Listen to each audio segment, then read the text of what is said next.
पार्वती की।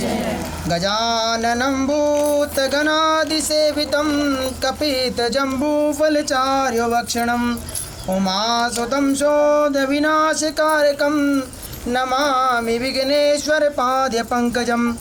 वक्रतुण्डमहाकाय सूर्यकोटिसमप्रभा निर्विघ्नं कुरु मे देवा सर्वकार्येषु सर्वदा।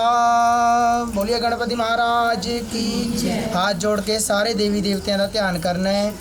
जिस मनोकामना वास्ते अपने पति की सुख शांति आयु लंबी वास्ते उसे व्रत रखा है, सारे देवी देवताओं के अगे प्रार्थना करनी है कि साडे पति देव हमेशा खुश रहन, उन्होंने आयु या सारे कर्म च उन्होंने वाधा होवे। अपने मन च प्रार्थना करनी है सारे देवी देवताओं के अगे।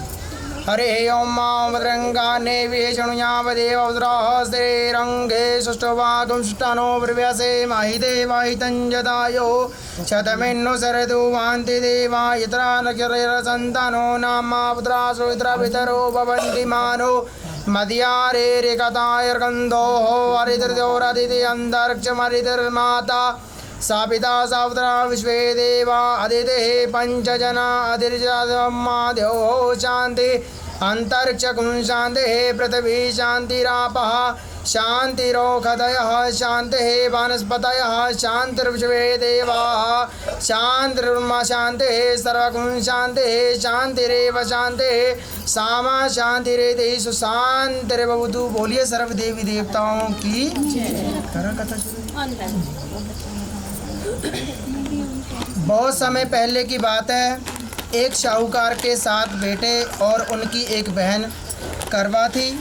सभी सात भाई अपनी बहन से बहुत प्यार करते थे, यहाँ तक कि वह पहले उसे खाना खिलाते और बाद में स्वयं खुद खाते। एक बार उनकी बहन ससुराल से मायके आई हुई थी। शाम को भाई जब अपना व्यापार बंद कर घर आए तो देखा उनकी बहन बहुत व्याकुल थी।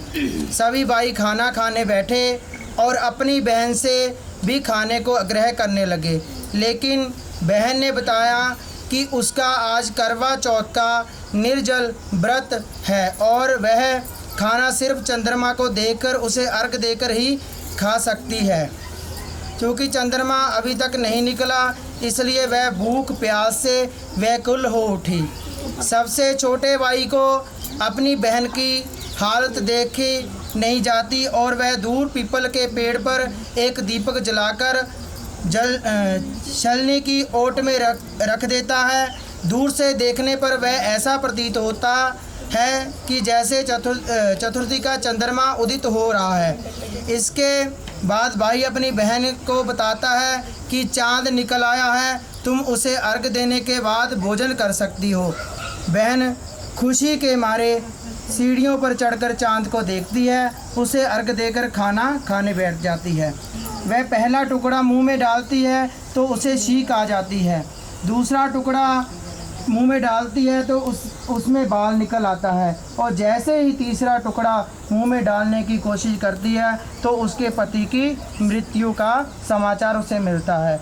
वह बखलौ जाती है। उसकी भाभी उसे सच्चाई से अवगत कराती है कि उसके साथ ऐसा क्यों हुआ। करवा चौथ का व्रत गलत तरीके से टूटने के कारण देवता उससे नाराज़ हो गए और उन्होंने ऐसा किया कि सच्चाई जानने के बाद करवा निश्चय करती है कि वह अपने पति का अंतिम संस्कार नहीं होने देगी और अपने सात्विक से उसे पूर्ण जीवन दिलाकर रहेगी।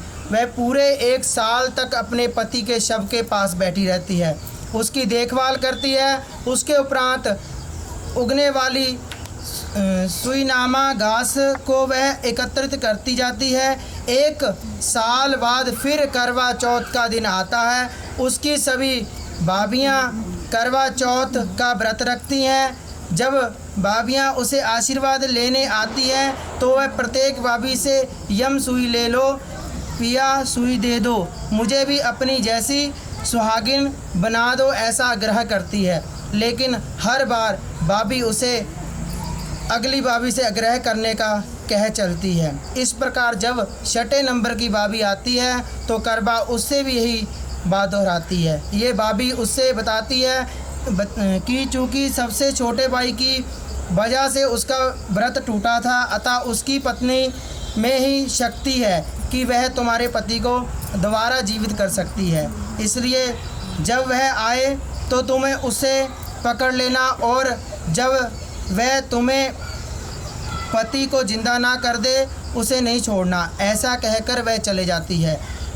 सबसे अंत में छोटी भाभी आती है। करवा उनसे भी सुहागिन बनाने का आग्रह करती है, लेकिन वह टाल मटोल करने लग जाती है। ऐसे देखकर करवा उन्हें ज़ोर से पकड़ लेती है और अपने सुहाग को जिंदा करने के लिए कहती है। भाभी उसे छुड़ाने के लिए नोचती है, खसोटती है, लेकिन करवा नहीं छोड़ती। अंत में तपस्या को देख भाभी पसीज जाती है और अपनी छोटी उंगली को चीरकर उसमें अमृत उसके पति के मुंह में डाल देती है। करवा का पति तुरंत श्री गणेश कहता हुआ उठ बैठता है। इस प्रकार प्रभु कृपा से उसकी छोटी भाभी के मध्य से करवा को अपना सुहाग वापस मिल जाता है। हे श्री गणेश, माँ गौरी, जिस प्रकार करवा को चिर सुहागन का वरदान आपसे मिला है, वैसे ही सब सुहागनों को मिले। बोलिए पार्वती माता की जय।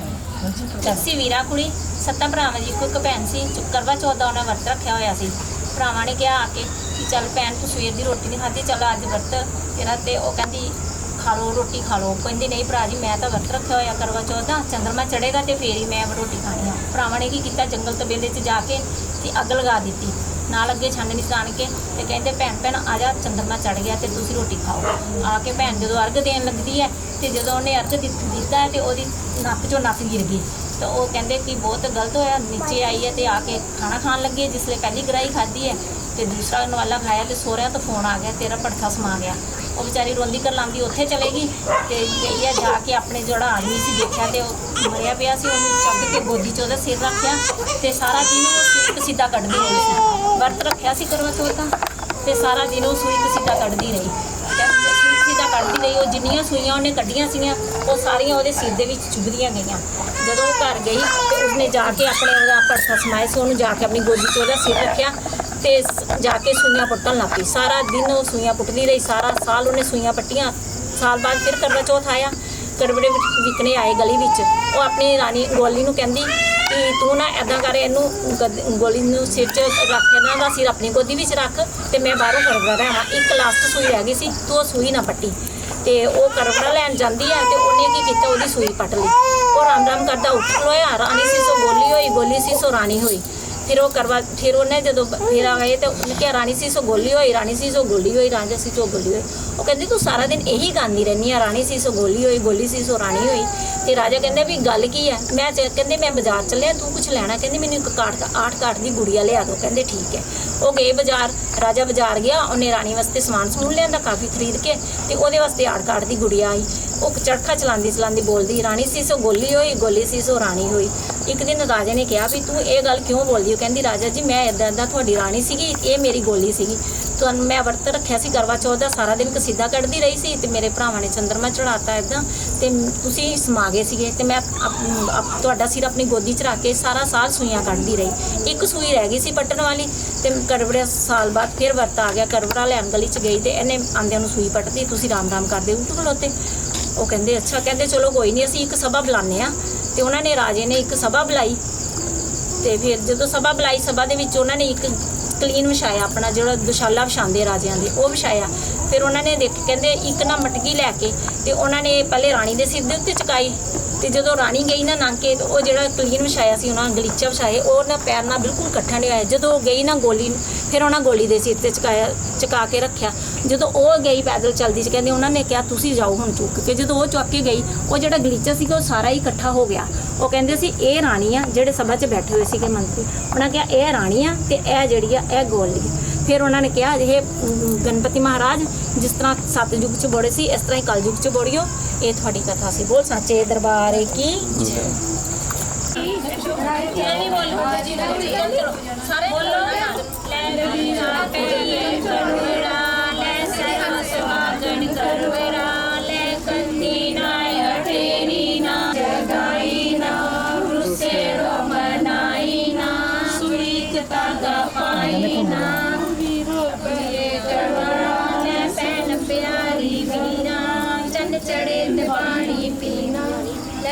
ਸਰਬ ਸੁਹਾਗਣ ਕਰਵੜਾ ਲੈ ਕਰਦੀ ਨਾ ਆ ਤੇਰੀ ਨਾ ਚੁੰਮ ਚਰਖੜਾ ਫੇਰੀ ਨਾ ਮਾਨ ਪੈਰ ਪਾਈ ਨਾ ਸੁੱਤੇ ਨੂੰ ਜਗਾਈ ਨਾ ਰੁੱਸੇ ਨੂੰ ਮਨਾਈ ਨਾ ਸੂਈ ਚ ਧਾਗਾ ਪਾਈ ਨਾ ਲੈ ਭੈਣ ਪਿਆਰੀ ਵੀਰਾ ਚੰਨ ਚੜੇ ਤੇ ਪਾਣੀ ਪੀਣਾ ਲੈ ਵੀਰਾ ਕੁੜੀਏ ਕਰਵੜਾ ਲੈ ਸਰਬ ਸੁਹਾਗਣ ਕਰਵੜਾ ਲੈ ਕਰਤੀ ਨਾ ਆ ਤੇਰੀ ਨਾ ਚੁੰਮ ਚਰਖੜਾ ਫੇਰੀ ਨਾ ਪੈਰ ਪਾਈ ਨਾ ਸੁੱਤੇ ਨੂੰ ਜਗਾਈ ਨਾ ਦੇਖੋ ਇਹ ਹੋਇਆ ਸਾਡਾ ਲੈ ਵੀਰਾ ਕੁੜੀਏ ਕਰਵੜਾ ਲੈ ਸਰਬ ਸੁਹਾਗਣ ਕਰਵੜਾ ਲੈ ਕਰਤੀ ਨਾ ਆ ਤੇਰੀ ਨਾ ਕੁੰਭ ਚਰਖੜਾ ਫੇਰੀ ਨਾ ਬਾਣ ਬੈਰ ਪਾਈ ਨਾ ਸੁੱਤੇ ਨੂੰ ਜਗਾਈ ਨਾ ਰੁੱਸਣ ਮਨਾਈ ਨਾ ਸੂਈ ਚ ਧਾਗਾ ਪਾਈ ਨਾ ਲੈ ਵੀਰ ਪਿਆਰੀ ਕਰਵੜਾ ਲੈ ਭੈਣ ਪਿਆਰੀ ਕਰਵੜਾ ਲੈ ਕਰਦੀ ਨਾ ਆ ਤੇਰੀ ਨਾ ਕੁੰਮ ਚਰਖੜਾ ਫੇਰੀ ਨਾ ਮਾਨ ਪੈਰ ਪਾਈ ਨਾ ਸੁੱਤੇ ਨੂੰ ਜਗਾਈ ਨਾ ਰੁੱਸੇ ਨੂੰ ਮਨਾਈ ਨਾ ਸੂਈ ਚ ਧਾਗਾ ਪਾਈ ਨਾ ਲੈ ਭੈਣ ਪਿਆਰੀ ਵੀਰਾ ਚੰਨ ਚੜੇ ਤੇ ਪਾਣੀ ਕੁੜੀਏ ਕਰਵੜਾ ਲੈ ਸਰਬ ਸੁਹਾਗਣ ਕਰਵੜਾ ਲੈ ਕਰਦੀ ਨਾ ਆ ਤੇਰੀ ਨਾ ਕੁੰਮ ਚਰਖੜਾ ਫੇਰੀ ਨਾ ਬਾਣ ਪੈਰ ਪਾਈ ਨਾ